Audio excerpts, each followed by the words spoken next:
የሷ በቀሏ እንባ ብቻ የሆነ እንባ ደግሞ ከባድ እንባ አደገኛ ነገር ነው። እንባን እንጠንቀቅ በተቻለም ማንም እንዳያለቅስብን በሐያታችን።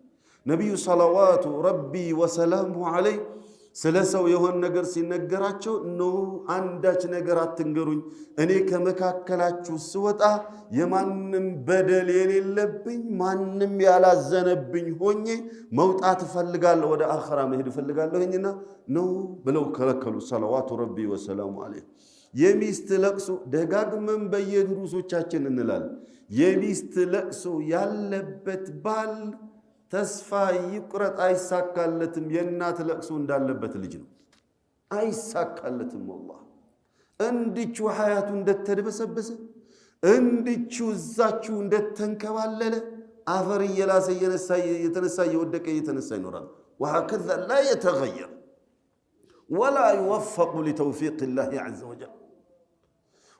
የትኛውንም መልካም የሆነ ነገር አያገኝም የሚስት ለቅሶ ያለበት።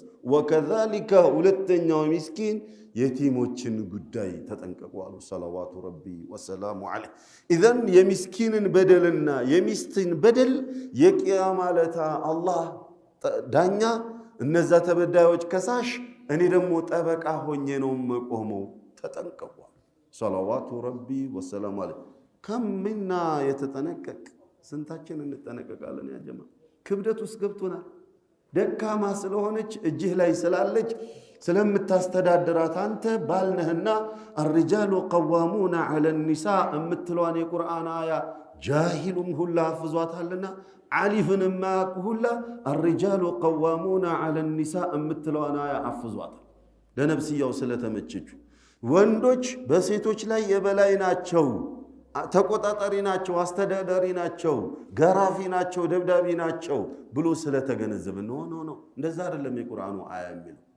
ወቢማ አንፈቁ ሚን አምዋሊሂም ቀዋማነት በማስተዳደሩ ነው። የሚያስፈልጋትን ነገር በማሟላቱ ነው። እንዳትሳሳት በመመለሱ በመምከሩ ኢላኺሪ ወንድ ሆነ አስተዳዳሪ ኃላፊነት ይሄ ዲሲሽን ሜከር የሆነ ሰው ማንነት ማለት ነው። በቃ ህይወት ላይ የምትወስነው አንተ ነህ። ስትወስነው ግን በጉልበት ሳይሆን አማክራሃት ተማምናችሁበት ግን የምትወስነው አንተ ነህ። الرجال قوامون على النساء ሲባል على كل حال بالضرب والشتم الشتم إن أرب الربا قالوا النبي صلوات ربي وسلامه كولدوች ሁላ ድርብርብ የሆነው ሪባ عرض المسلم የሙስሊም ወንድምህን ክብር መንካትክ ነው። ከወለዶች የከፋ ወለድ አሉ ሰለዋቱ ረቢ ወሰላሙ ዐለይሂ። ወለድን ሲነግሩን ማለት የወለድን ከባድነት ሲነግሩን ነገሩና ከወለዶች የከፋ ወለድ ደግሞ የአንድ ሙስሊምን ክብር ያላግባብ መንካትና ቀልቡን መስበር ማሸማቀቅ ነው አሉ ሰለዋቱ ረቢ። ስንቱን እያሸማቀቀን ቆየናል እንዴ! ስንቱን ጺም ያሳደገው ሱሪ ያሳጠረው ለዳዕዋ የሚንቀሳቀሰውን ጥንካሬ ያለውን ኢማም፣ ጥንካሬ ያለውን የመስጂድ ኮሚቴ፣ ጥንካሬ ያለውን የኸይር ሰራተኛ የሆነ ኒቃብ የለበሰች ሂጃብ የለበሰች እስላማዊ ማንነት አመለካከት ያላቸውን ሰዎች በሙሉ ስናሳቅቀው ስናስጨንቀው ከረምን አይደል? ባለፈው ጊዜ ላይ ዋህብያነ አክራሪነ ሱፊያነ ፍላንያነ አላንያነ አሳስራለሁ ምናምን አረጋለሁ ስንባባል የነበርነው እኛው አልነበርን? አይሩድ አላህ ስንቱ ታሰረ በኛ፣ ስንቱ ተገረፈ በኛ፣ ከኛው በኛው። ያ ሱብሃንአላህ الظلم ظلمات يوم القيامة በደል ድቅድቅ ጨለማ ነው የቂያማ ዕለት። ተጠንቀቁት፣ አደጋ መጣባችኋል አሉ ሰለዋቱ ረቢ ወሰላሙሁ